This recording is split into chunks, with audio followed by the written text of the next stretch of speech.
máìkì gbẹ́nu sí máìkì Nàìjíríà ti fẹ́ lọ gbẹ́nu sí máìkì ní United Nations yé ṣúgà ti já who go settle this matter ta ló máa parí wàhálà tó wà nílẹ̀ yìí Nigeria versus United Nations já máa gbà pò lélẹ́yìí já wàhálà gidi gan òun lélẹ́yìí Tinubu President Bola Ahmed Tinubu bàbá olódòdè versus àwọn Fúlàní ẹ wá jẹ́ kó rí yín pé o ọmọ ẹni ò ṣèdí bẹ̀bẹ̀rẹ̀ káfílẹ̀ kẹ̀sí di ọmọ ẹlòmíì o àwọn òfin ọba wa bá yín ṣeré o ọmọ olódòdè aláìkò fọ́ ni fíìmù yẹn lọ́ǹgì gan wọ́n bẹ̀rẹ̀ sí ní drag bàbá ni àwọn Fúlàní versus bàbá Nigeria versus United Nations the worst part ni pé Fúlàní versus Fúlàní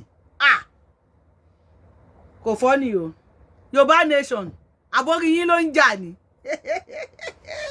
bóyá orí àdó gan ló ń jà àbí ká sọ pórí àfà àbí àwọn Yorùbá nation tó ní ká má sọ̀rọ̀ tí wọ́n ń gbé ẹnu wá sọ̀rọ̀ àbí àwọn àgbẹ̀ tí wọ́n lọ sign on their behalf àbórí wọn ló ń jà ni. Now over 1 year Hajiya Amina, did you remember wípé president tó wà ń bẹ̀ yìí this present administration kò tí ì pé ọdún kan tó débẹ̀ kí ìyá ìdẹ mọ̀ kó má sọ̀rọ̀ bóyá tí ò bá sọ̀rọ̀ bóyá Yorùbá má fọ́ lójú kò ì pé ọdún kan káwọn Tinubu débẹ̀ àbí wọ́n ti ń ṣiṣẹ́ Nàìjíríà láti inú oyún ni wọ́n ti ń tún ìlú ṣe láti inú oyún tí wọ́n bá lọ lógún ọdún ọjọ́ kan báyìí ní òótọ́ máa bá ẹ mọ̀ madam tó wà lẹ́gbẹ̀ẹ́ mi ẹ mọ̀ wọ́n deputy secretary general nìyẹn àwọn ni wọ́n represent Nigeria ní United Nations Hajiya Amina Mohammed àwọn ilẹ̀ ń wò yẹn òun ló sọ̀rọ̀ kan last week tẹ́ ẹ̀ bá tí gbọ́ ẹ̀ tí gbọ́ ọ̀rọ̀ yẹn lẹ́ ń wò lẹ́gbẹ̀ẹ́ mi yẹn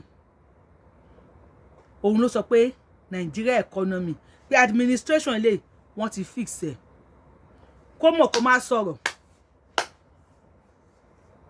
kó mọ̀ kó má sọ má kà fún yín a máa wá play video Fúlàní mi ti jáde fún báyìí ọlọ́dẹ wàá ṣe Fúlàní tó jáde fún Fúlàní tẹnu ẹ tọrọ ni wọ́n jọ kó fún àwọn burúkú nìyẹn ní níbo wọ́n dárúkọ ṣìrórò tẹ́ bá ẹ lọ ka news yẹn nísìn àwọn àmì Nàìjíríà ní ṣìró tó ní kó máa ṣọ́ ṣìrórò wọ́n ti di ẹrù wọn wọ́n ti júbẹ̀ wòrò àwọn àmì Nàìjíríà àmì tí wọ́n deploy lọ sí ṣìrórò ní north side on notice wọn ò notice àwọn aráàlú tí wọ́n di ẹrù wọn wọ́n ní wọ́n ti sá wọgbó wọ́n ti sá lọ you know why wọ́n ń wọlé wọ́n pa wọ́n bí chicken ni wọ́n ń wọlé wọ́n pa wọ́n bí ẹran ni and this woman representing Nigeria ní United Nations ó wá bọ́ta 3 days ago ó lè sọ̀rọ̀ wípé Nigeria of nowadays o the present administration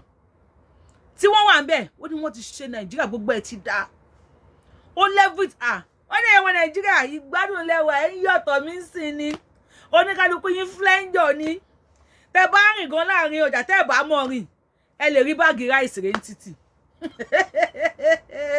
ṣẹ́jú ẹ̀ wá ni òkú òmọye tó ń dágọ̀ ṣọ́mọ ti ẹ̀ lọ sí school Nigeria kò lè mọ̀ pású strike àbí wọ́n plan láti strike another strike àwọn ọmọ tẹ̀ tó wà nílùú òyìnbó ṣọ́ wá lè mọ̀ ni kò lè mọ̀ ẹ̀ráwẹ̀ bó ṣe ń dán ni ẹ̀ bóyá ń ṣáìn ni wọ́n ló ṣe fẹ́ mọ̀ wípé up nepa kò síná ládùúgbò kò lè mọ̀ á ní Nàìjíríà ti dá ni ọmọ Fúlàní ni Fúlàní ẹgbẹ́ ló wá bọ́ta nísìn tó wá takò ẹ gbọ́ fídíò yẹn ẹ̀rọ abáyà àánú àṣeyín bí wọ́n ṣe kó àwọn 240 women àbí 240 àbí 400 ni I don't even know wọ́n náà ti kó wọn lọ sọ lọ́mọdé àdágun okó kí ẹ má dágun pọ́nrán tí yóò expect unexpected pọ́nrán obìnrin yìí dẹ̀ lè sọ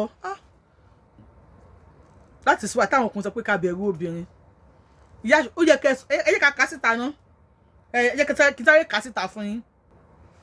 UN Deputy Secretary General Hajiya Aminat Mohammed, who gave the global body's position said over the past 1 year, ẹ bá mi bracket ibẹ̀ yẹn.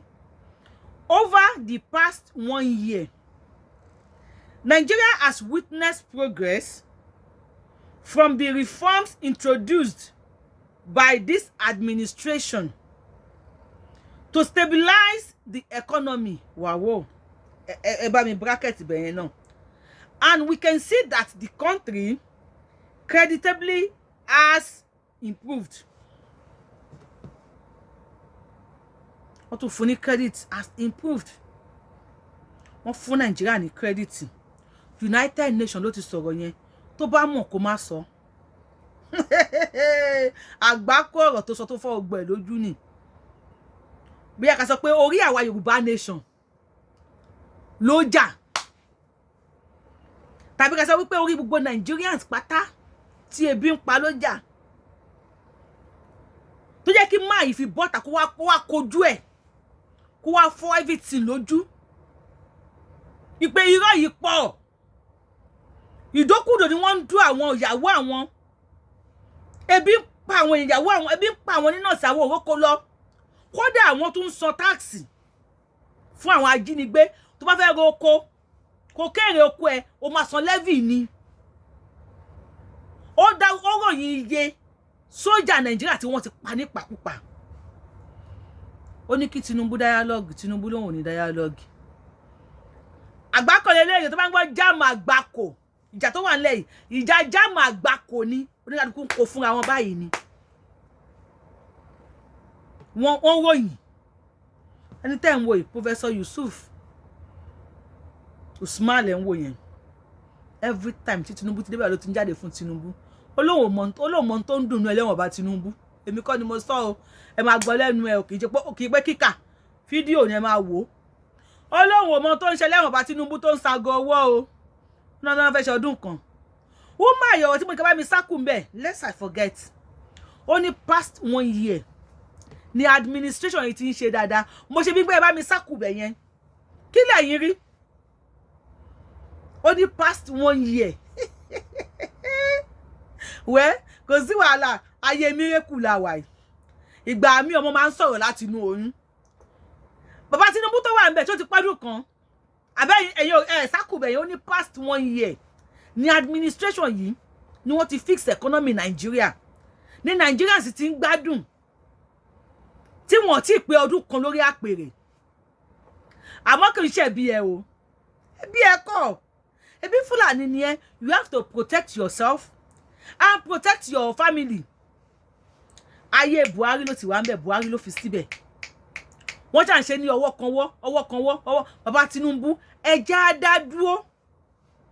Kò sí nǹkan mi tó fẹ́ fọ́ òkìní lójú tayọ pé Yorùbá nation. Because the more you come out, kò sí intervention lójú àwọn people yìí tẹ́lẹ̀ ṣe tó lè dá. Tẹ́ bá ń plan láti ṣe ní ti tó máa dá. Wọ́n ò ní jẹ́ kẹ́rí ṣe. Ẹ ń fi Nigerians gba géèmù ni. Gbogbo wa láwọn pé géèmù lẹ́ ń fi Nigeria gbà. Tí APC bá débẹ̀. PDP tó ti ṣe for years tí wọ́n ti fail.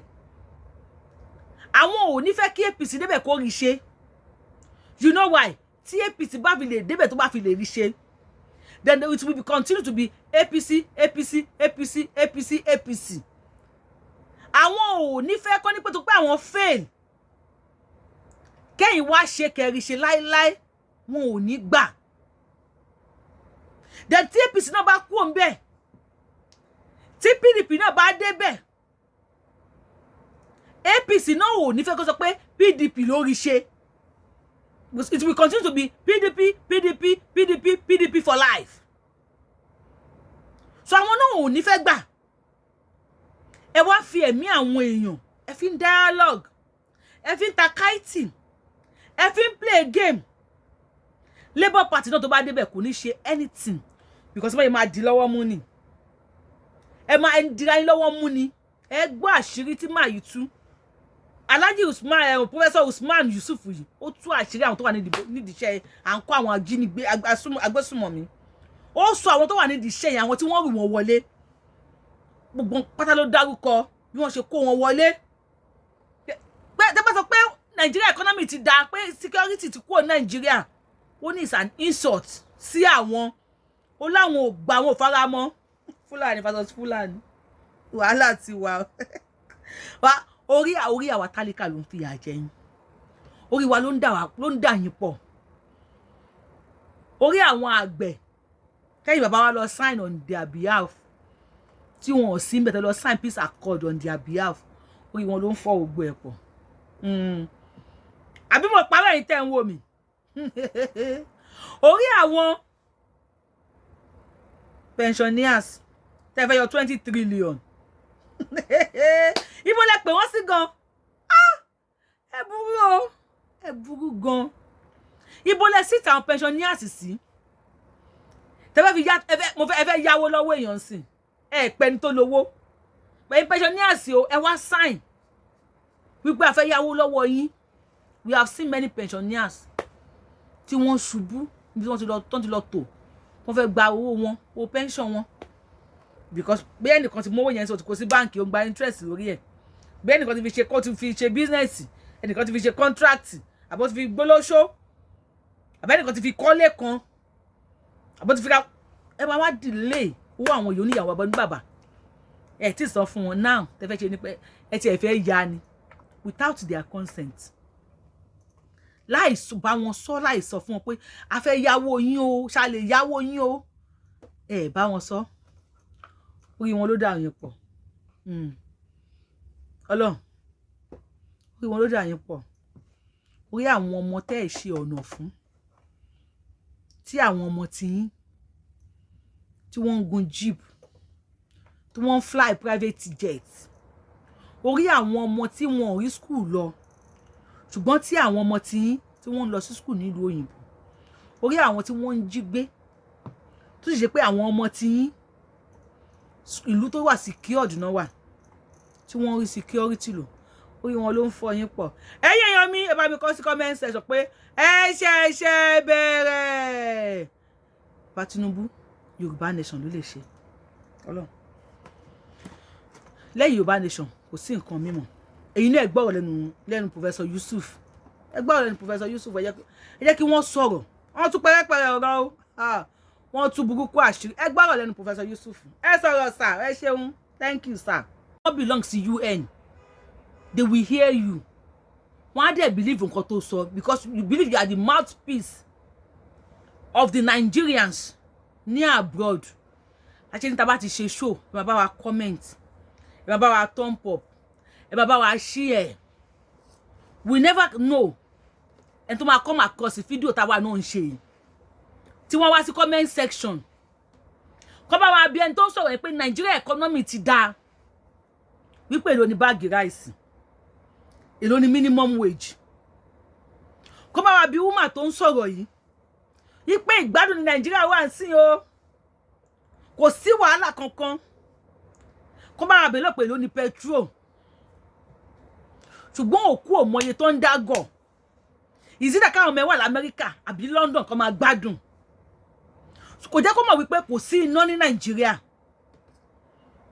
ibòmí ní Nàìjíríà sí wọ́n ti rí iná 2-3 days ni wọ́n ti fojú rí nǹkan tó ń jẹ́ electricity sójú and they cannot even afford to buy petrol èló ni salary wọn èló ni wọ́n ń gbà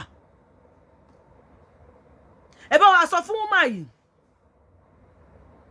kó bọ́ta kó wá wẹ́ ọkọ ẹni Ọlọ́run kì í ṣèkà èrè lọ́rọ̀ máa ń ṣe Fúlàní ẹgbẹ́ náà ló bọ́ta tó tú gbogbo àṣírí àwọn àṣírí burúkú àwọn àgbákò àṣírí wípé gbogbo ohun tó sọ àti táwọn tó kù náà ń sọ pé irọ́ ni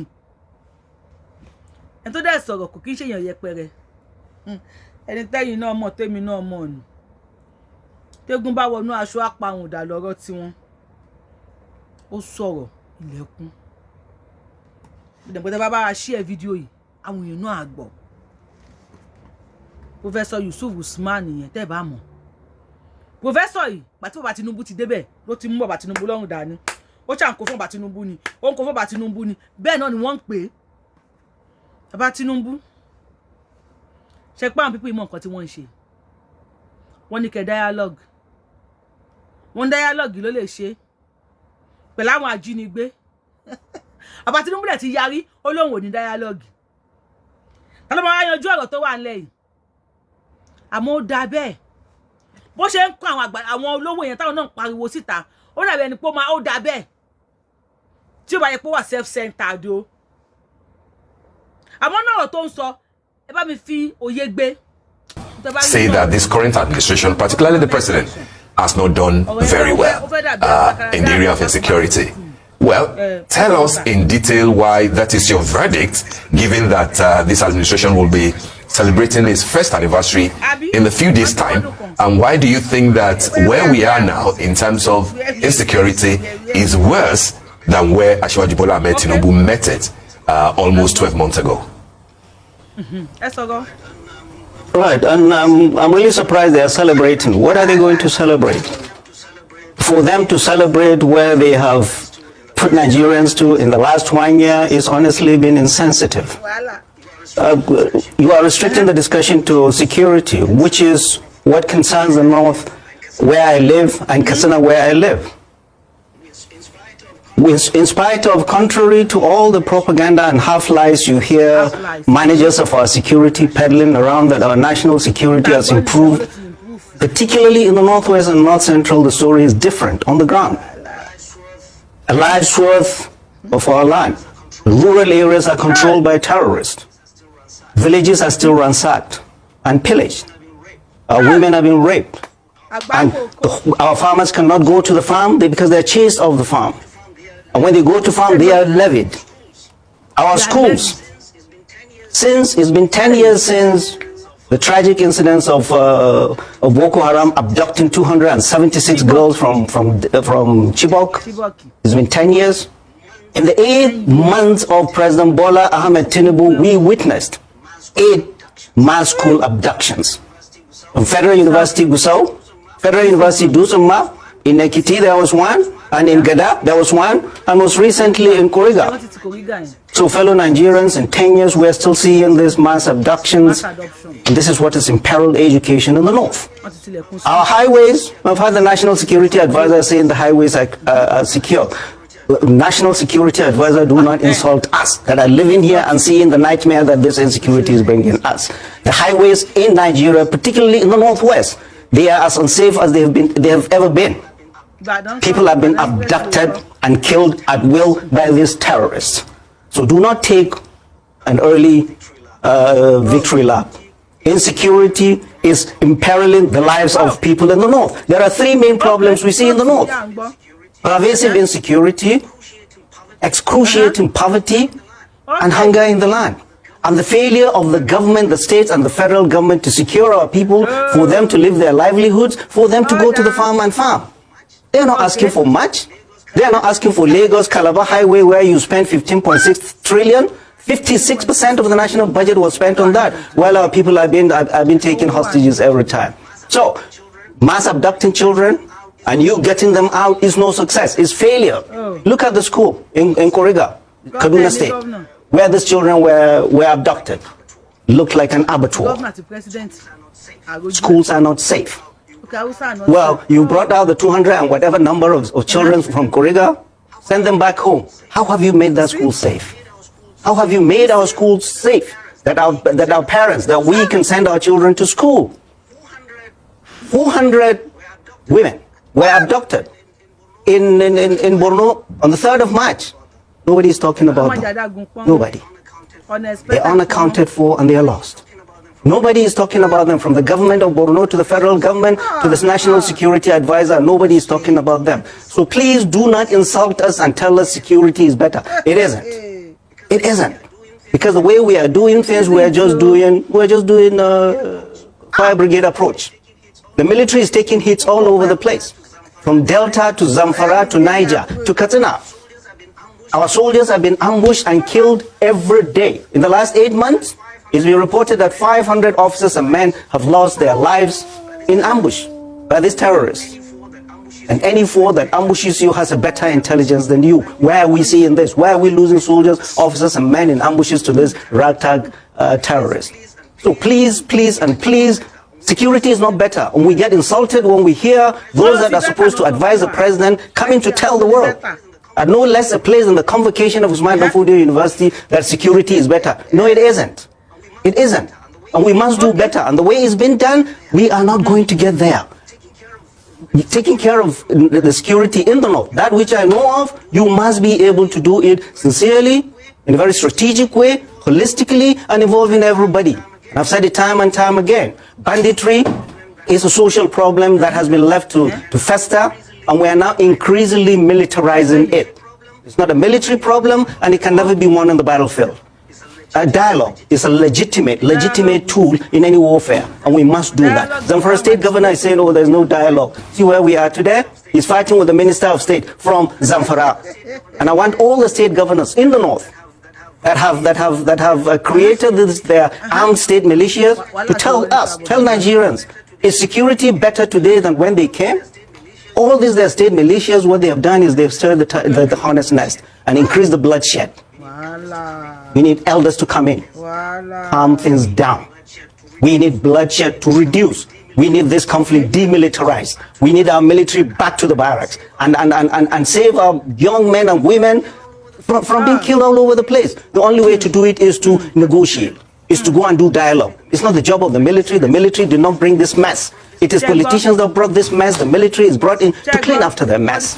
And they cannot do that because it is not a military problem. No amount of Tucano jets or whatever jets will solve this problem. We are putting the military in a very difficult situation. Politicians are messing this thing up. And hey, where were the state governors? 10 northern state governors went to America to look for solutions to security problems in their land. I've said it again and again. Banditry, all our social security problems are local.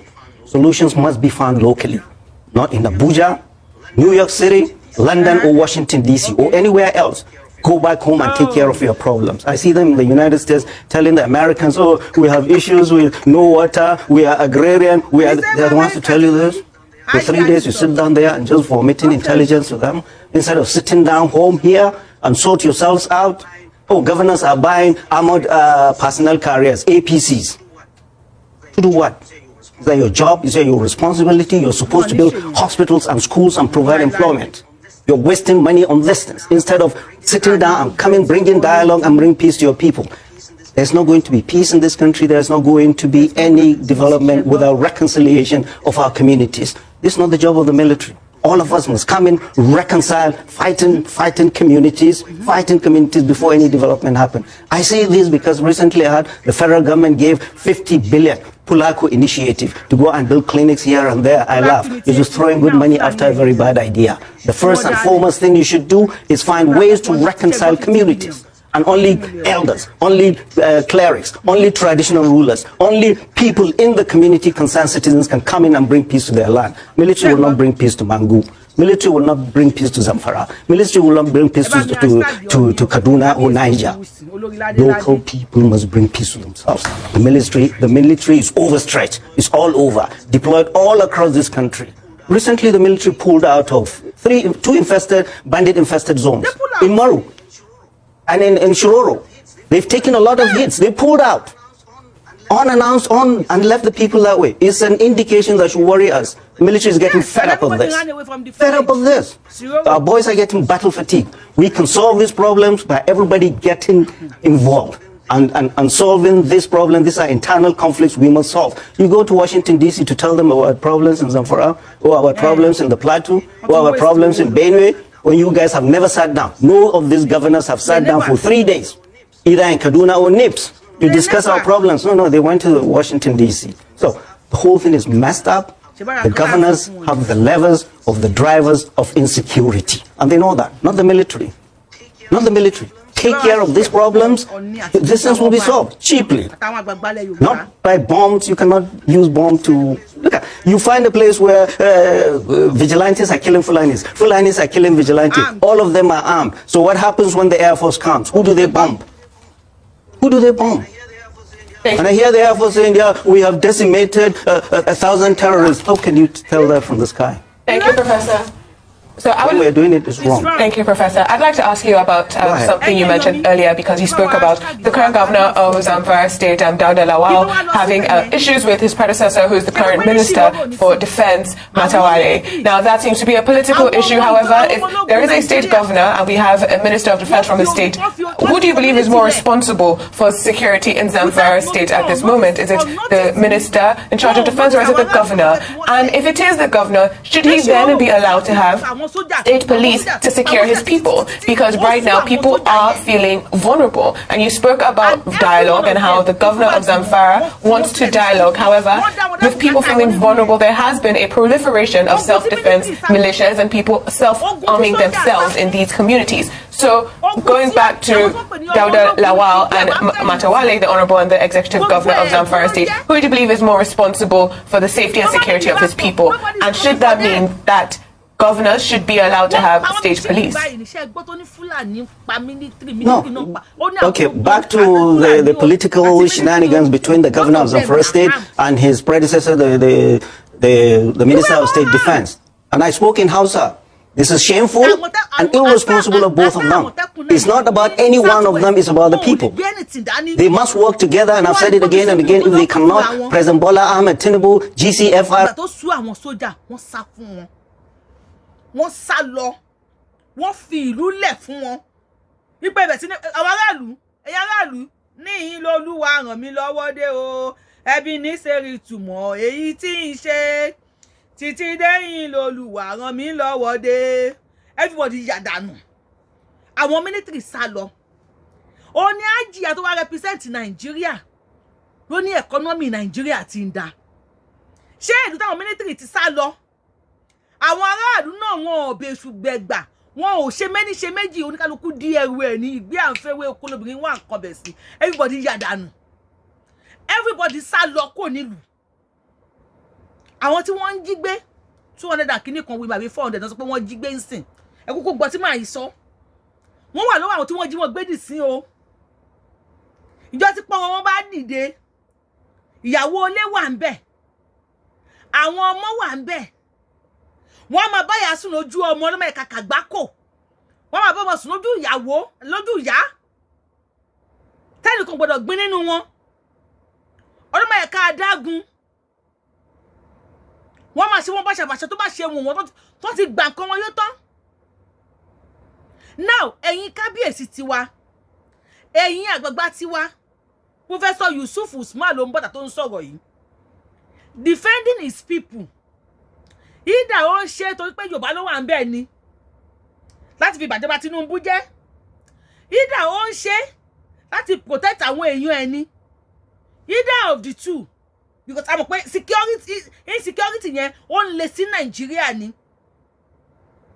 ó ń lágbára sí ni ìdá wọ́n ń ṣe kí Tinubu máa rí ṣe tó wà tí pé Tinubu kó máa bọ̀ ń lé tẹ́lẹ̀ Yorùbá nation ló lè settle case tó wà nílẹ̀ yìí kò sẹ́ tó lè bá wa yanjú kápá Yorùbá nation kó ní kálukú dá dúró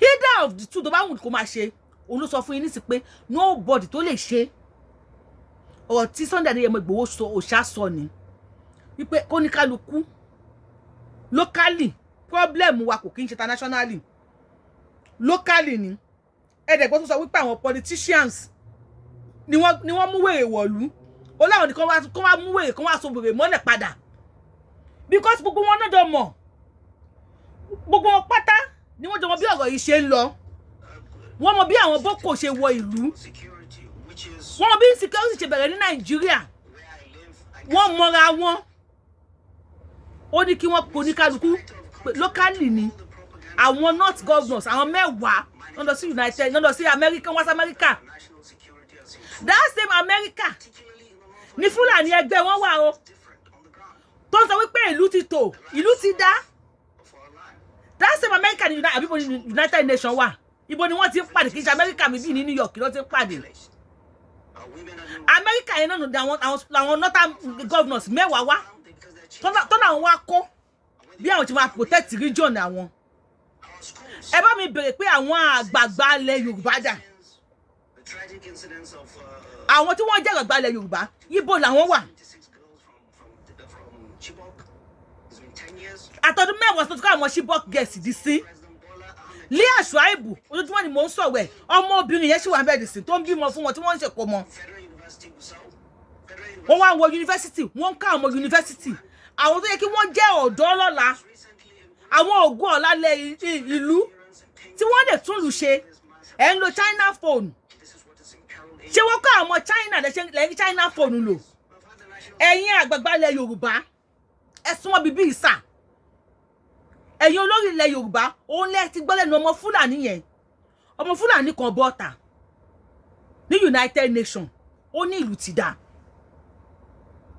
ó ní ìlú ti sùn ó ní administration tó wà nílẹ̀ níta ní sí over 1 year tí wọ́n ti pọ́dún kan ó ní wọ́n ti ṣe dáadáa kò ní parẹ́ náà ṣáni tí ọmọ tó ń ṣẹlẹ̀ ń lù ẹbí pẹ̀lú èló ní agolo dìríkà ráìsì kò mọ iye ẹ̀ èló ní báàgì ráìsì kò mọ iye tí wọ́n ń tà up nepa kò mọ tó ń jẹ́ bẹ́ẹ̀ àwọn ọmọ ẹ̀ ò ní sí Nàìjíríà asu strike kò ní ká àwọn ọmọ ẹ̀.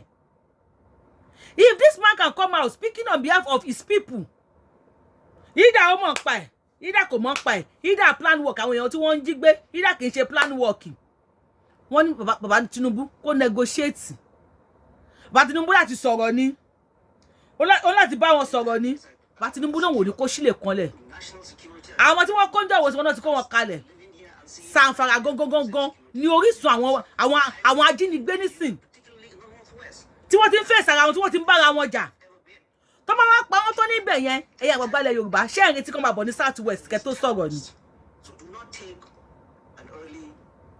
ọ̀rọ̀ tí wọ́n fọ́ lójú nísìn torí máa yìí náà òun náà kì í ṣe ẹni kékeré nínú ayé ó pariwo pé nọ́ọ̀tì ni wàhálà ti ń ṣẹlẹ̀ ṣé kò tẹ̀lẹ̀ ní South West ebi ń pa àwọn èèyàn ní South West ebi ń pa àwọn èèyàn ní nọ́ọ̀tì ṣé àwọn tí wọ́n rókò lọ no please ẹ jọ̀ọ́ torí Ọlọ́run ẹ bá mi aṣága àwọn àgbàgbà ilẹ̀ Yorùbá wípé kó wá wo Professor Usman Yusuf bó ṣe dìde tó ń jà fún àwọn ìran ẹ̀ ẹni kan wá wò ṣùgbọ́n àwọn bàbá tiwa agbádá ni wọ́n ń dà káàkiri they are just signing anything signable on our behalf because àwọn lọ sign the peace accord àwọn lọ sign the peace accord o on behalf of ọmọ Yorùbá peace accord tẹ sign láti join sí ṣé àwọn Fúlàní ti fi wálẹ̀ ẹ ti pé wọ́n tún wá ń létí ni àwọn eléyìí ń dìde ẹ lọ gbọ́ kíní ìtàn lórí the morning show ẹ pé ní Sanfara nísìn àwọn èèyàn ti ń dìde wọ́n ní kálukú ti ń gbé ìbọn láti defend ààrẹ gọ́vnà wọn dẹ̀ support ẹ̀ pé ìfi tó máa ń tà yín ó yá ẹ̀ ń tà wọ́n padà ẹ lọ gbọ́ tán lórí the morning show ẹ lọ síbẹ̀ kẹlẹ́ gbọ́ lórí Arise TV wọ́n jọ ń fèsì ara wọn you enter me I enter you gọ́vnà wọn gbà ó ní kó máa fèsì ara wọn ẹ̀yin àgbàgbà ilẹ̀ Yorùbá ṣé bá Tinubu sọ anything ṣùgbọ́n èèyàn ò lè ṣe bẹ́ẹ̀ fún wa local security náà ti ń pè fún ní nọ́ọ̀tì yẹn àwọn fẹ́ local security nítorí Sunday Igboho ń sọ fún yín kọ́ yẹn ohun tí yóò bá wuyín pariwo fún yín kọ́ yẹn kábíyèsí Ọọ̀ni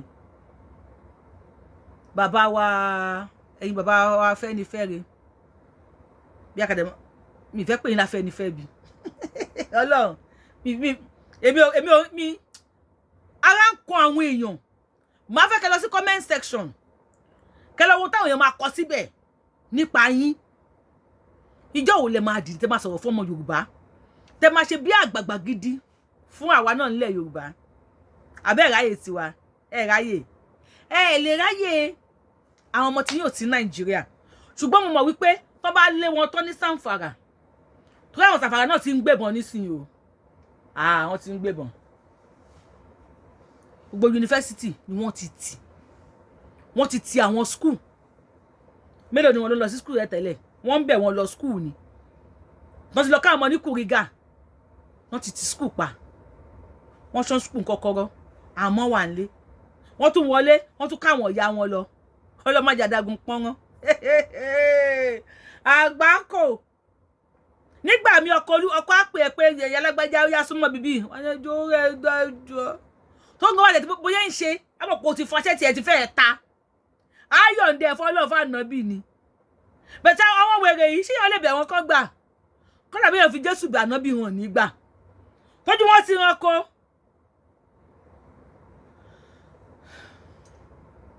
ẹ̀yin tẹ́ bá ti download tap send lẹ bá mi download tap send ẹ lo promo code mi Abiola TTS ni Abiola TTS ẹ lò tẹ́ bá kọ send owó gbàrà báyìí ẹ gba $10 à ń ṣe dollar à ń ṣe pounds à ń ṣe yẹmẹ à ń ṣe gbowó là ń ṣe ẹ kọ́kọ́ gbà ẹ ní first transaction yẹn fi ṣara rí ni di ẹ má wò pé owó yẹn kéré bẹ fún wọn Nàìjíríà torí bí there is hunger in the land there is correct hunger gbági ebi gidi ló wà nílùú nísìn first transaction yẹn ẹni tẹ́ bá fún ní $10 orí ẹ̀ kò má jẹ́ pound lẹ́ṣẹ̀ kò má jẹ́ euro kò ní ṣe pé fún yín o $10 is 15,000 àbẹ́lò ní 1,500 ó ní $1 o times 10 ẹ mọ iye tó jẹ́ ẹni tẹ́ bá fún Nàìjíríà 15,000 a máa ṣàdúrà fún yín ni bí tí wọ́n bá wa dé ni o ẹ̀yin bàbá ti wá ẹ̀yin fọwọ́ lẹ́rán Professor Yusuf yìí kò tó onídájọ́ orí o àwọn tí ẹ̀ ló ń jà fún ló ń pariwo yìí o ó ń ké tó ayé ń gbọ́ pọ́n ké wọ́n ń gbọ́ ohun ẹ̀ o whatever wọ́n ti ní kọ́ dialogue pẹ̀lú àwọn agbésùmọ̀mí àwọn ajínigbé ṣé mo dialogue lẹ́nu lásán tí kì í ṣe pé ṣẹ́nu fífọ́ máa ń dún yànmùyànmù a ní ẹ̀jẹ̀ á dúró kẹgbẹ́ Yorùbá nation